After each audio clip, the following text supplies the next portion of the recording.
kamu, menguji keimanan, maksudnya gitu.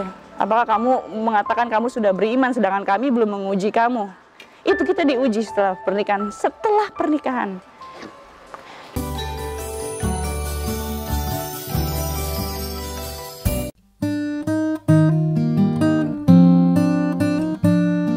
Ujian tidak berhenti setelah pernikahan. Inara dan Virgon diuji dengan materi yang tidak banyak keduanya dapatkan di awal pernikahan. Namun, keduanya tetap bersyukur dan menganggapnya sebagai nikmat. Kehidupan kita tuh dimulai dari nol, benar-benar dimulai dari nol. Jadi ya udah, kita akhirnya ngontrak apartemen yang ukuran studio, karena memang kita aja baru berdua doang ya, apartemen ukuran studio. Ya udah tuh, hidup seadanya aja, seadanya. Kita jarang sekali nongkrong sama teman-teman. Ya gimana, abis uang bulanan ini harus dipakai bener-bener untuk kebutuhan dapur ya. Ya udah, kita di situ. Aku belum langsung berjilbab waktu itu, masih terbuka. Terus kalau misalnya ada tawaran infotainment atau apa, kita masih terima gitu. Ya udah, kira-kira setahun lah di situ. Enggak sih, nggak nyampe setahun. Alhamdulillah Allah ngasih cepet. Kita ujian kita itu 6 bulan apa 7 bulan gitu. 7 bulan kita tinggal di situ. 7 bulan tapi rasanya tuh Masya Allah banget ya. Wah, bener-bener itu diuji sekali, karena kan kita sebelumnya, apalagi suami ya, di entertainment kan dia ngeband sana kemari dapat uang banyak, terus dia pakai ya buat kadang-kadang buat ngebandel lah gitu, pakai apa yang Allah haramkan gitu kan. Tiba-tiba Allah bikin, oke, kamu mau taat padaku, kamu mau jadi hambaku, diuji sama Allah dengan materi. Masya Allah itu ujiannya, Masya Allah.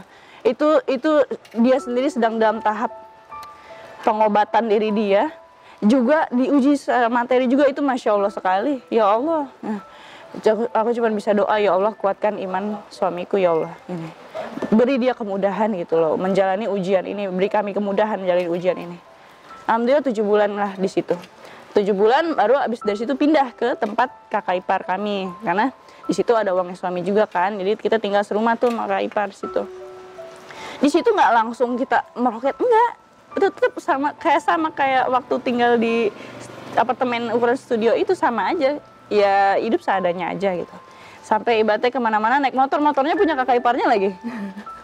Mobil kita jual, iya bener, itu cara Allah mencuci kali ya, mencuci dosa kita, mencuci semua kesalahan kita gitu. Insya Allah, mudah-mudahan Allah ridho. Ya udah akhirnya sama kakak ipar tinggal situ nggak nyampe setahun sih, kurang lebih berapa bulan lah di situ. Baru kita pindah lagi tuh ke rumah kontrakan dari situ di Andalusia. Masya Allah itu juga masih diuji di situ. Masya Allah, memang lebih mendingan ya, lebih mendingan. Waktu itu lagu Surat Cinta Untuk Salah itu sudah rilis di YouTube, tapi belum naik. Selama 1 tahun itu belum naik. Allah nggak main-main nguji kita loh. Nanti dulu, jangan senang dulu, jangan pikir masuk Islam, pasti masuk surga, pasti kaya, pasti makmur. Nanti dulu, jalanin dulu ini ujiannya, bisa nggak lulus, ya kan? Jadi supaya apa? Supaya kita nanti begitu Allah angkat derajat kita nggak sombong, kita nggak takabur, ya kan? Ini nih atas kemampuan kita, enggak, tak dulu, itu kemampuan Allah dari awal sampai akhir. Meskipun kita susah sekarang ada, itu semua walaupun susah itu kan atas jalan Allah. Udah tuh di rumah kontrakan itu tinggal lah ya, ada 2 kamar lah, ada 1 dapur, ada 2 kamar mandi dalam di kamar gitu. Terus kita udah bisa tuh bayar mbak gitu kan. Cuman ya gitu, uang bulanan bener-bener tuh aku kita pakai tuh dimaksimalkan semaksimal mungkin buat bayar pembantu dulu, terus sama buat dapur, udah nggak lebih. Itu kita tinggal masih jauh sekali di ujung dunia lah, jauh banget. Jadi mau ketemu teman juga susah, mau ikut pengajian juga susah, bener. Daerah situ tuh susah, bener. Masya Allah, cobaannya tuh. Jadi kita cuma paling nonton pengajian itu lewat YouTube, apa gitu kan. Suatu hari itu pernah kita benar-benar tersentuh sekali, kayak, ya Allah, kenapa ngerasa kayak sedih banget, maksudnya kayak ditinggal sama teman-teman, kayak saudara pun juga kita jarang ketemu gitu kan. Ya Allah, kenapa ujiannya nggak berat sih, maksudnya kayak sedih aja gitu, ya Allah. pasangan ini mendapatkan rezeki yang sebelumnya tidak diduga-duga. Sedikit demi sedikit, perjuangan pasangan ini dalam mendapatkan materi berbuah manis. Alhamdulillah, tapi segitu aja udah cukup nikmat gitu. Berdoa di malam hari gitu sama suami. Kalian harus coba. Kalau nanti punya pasangan, kalian harus coba. Tahajud sama suami. Minta pertolongan Allah. Nah, dari situ nggak kayak film-film doa langsung dikasih, nggak. Alhamdulillah Allah kasih apa? Allah kasih hati kita tenang. Itu karunia-Nya. Hati kita tenang ngadepin hidup segimanapun susah, cuman kita ketawain doang. Segimanapun susah kita cuman ya udahlah, hidup kan cuma sementara, ya kan? Ini kan semua dari Allah. Terima aja lah gitu. Mau dikasih susah, mau dikasih kaya, itu dari Allah semua. Jalanin hari-hari. Kadang-kadang bingung gitu buat gaji pembantu gitu. Ini gimana ya, yang kamu kebayang nggak gaji pembantu misalnya 1 juta, terus kita masih ada cicilan mobil 2 juta.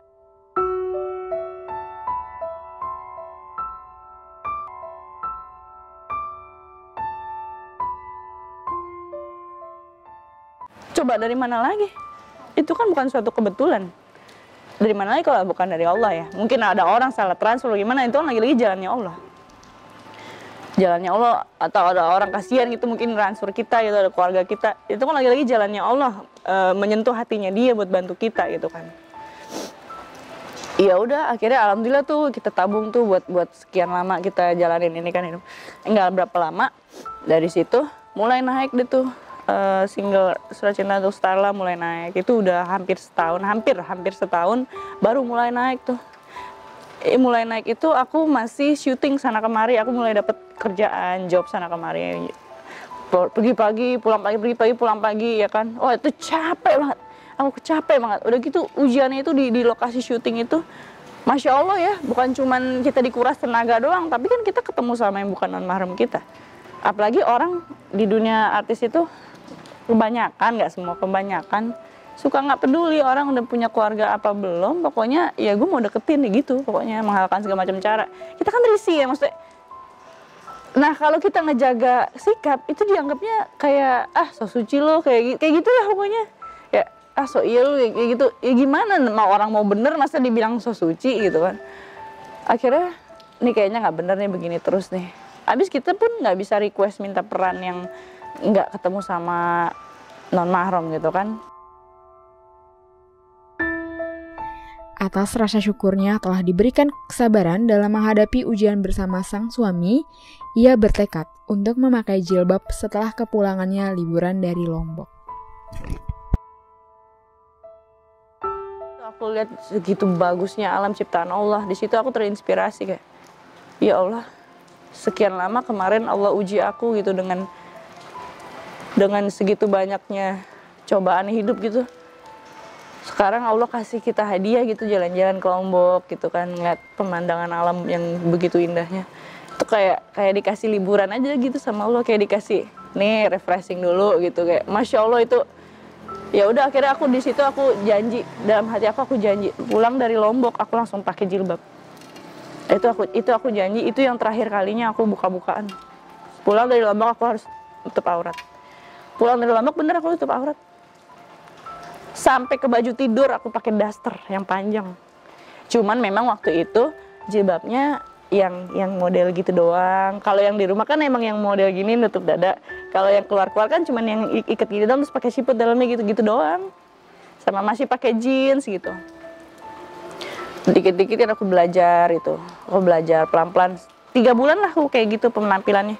Itu selama proses 3 bulan itu aku baca dengerin YouTube gitu. Kenapa kita harus menutup aurat?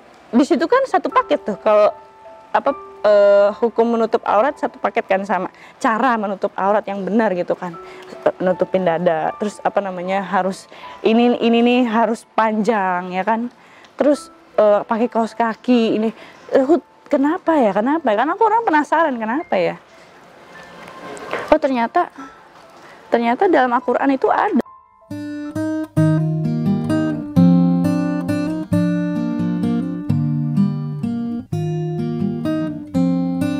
Perlahan tapi pasti, Inara Rusli dan Virgon terus memperbaiki diri untuk mendapatkan keridhaan Sang Pencipta. Sejatinya, hidayah tidak hanya ditunggu, namun dijemput dengan usaha serta doa.